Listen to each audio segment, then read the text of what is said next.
India দিতে হবে এই সংগ্রাম এই আন্দোলন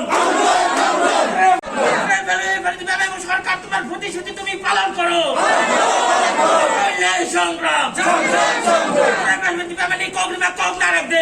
করতে হবে সরকার তার প্রতিশ্রুতি পালন করতে হবে We want justice. We want justice.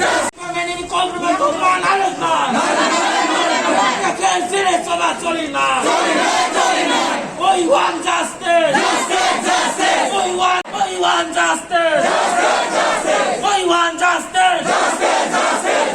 ছাত্রদের বঞ্চনা করা চলবে না ছাত্রদের বঞ্চনা করা চলবে We want justice. ছাত্রদের বঞ্চনা করা চলবে না ছাত্রদের বঞ্চনা করা চলবে না বিএড এবং ডিএলএড ছাত্র 2018-20-এ আমাদেরকে ট্রাইবাল ওয়েলফেয়ার ডিপার্টমেন্ট থেকে স্পন্সরের বাইরে পড়ার জন্য বিএড কোর্স করার জন্য পাঠানো হয়েছে। কিন্তু 1 বছর পরে আমাদের যে বকেয়া টাকা ট্রাইবাল ওয়েলফেয়ার ডিপার্টমেন্ট মিটিয়ে দেয়নি। আমাদেরকে বলেছে যে সরকারের এবং ট্রাইবাল ওয়েলফেয়ার ডিপার্টমেন্ট টাকা শেষ হয়ে গেছে, যে আমরা তোমাদের আর খরচ বহন করতে পারবো না, তোমরা নিজের কোর্স ফিটা নিজেই মিটিয়ে দাও। কিন্তু আমাদের সামনের মাসের 1 তারিখ অক্টোবর 1 তারিখ থেকে আমাদের পরীক্ষা। এখন যদি কোর্স মিটিয়ে দিতে না পারলে আমরা পরীক্ষা দিতে পারবো না। তাই আমরা আজকে ওনার কাছে এসেছি যে আমাদের কোর্স ফিটা মিটিয়ে দেওয়ার জন্য। কথা কইছো তো আমরা এর আগে 4-5 বার এসেছি, কোনো সুরাহা পাইনি।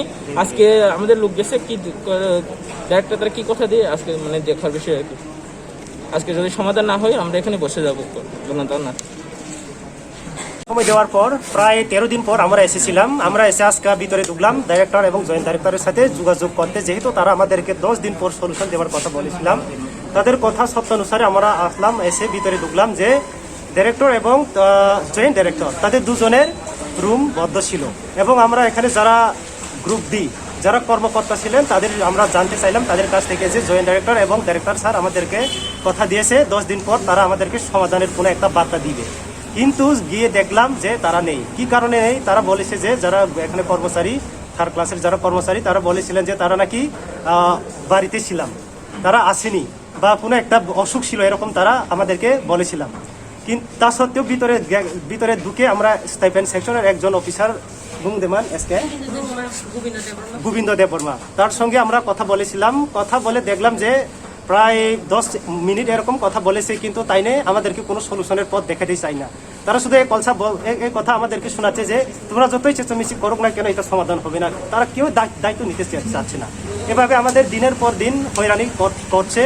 প্রায় 4 থেকে 5 বার আমরা আসলাম এখানে, কিন্তু তারা কোনো সমাধান পথ দেখাতে চাচ্ছে না।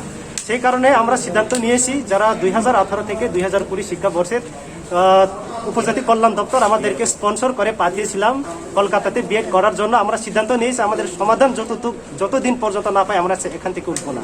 দরকার হলে এই দপ্তরের মন্ত্রী তার গেটেও আমরা যাব, কথা বলবো, কিন্তু আজকে এই মুহূর্তে আমরা এখান থেকে আমরা উঠবো না। আমরা সিদ্ধান্ত নিয়েছি, কেননা আমাদের ভবিষ্যৎ নিয়ে তারা খেলা করছে।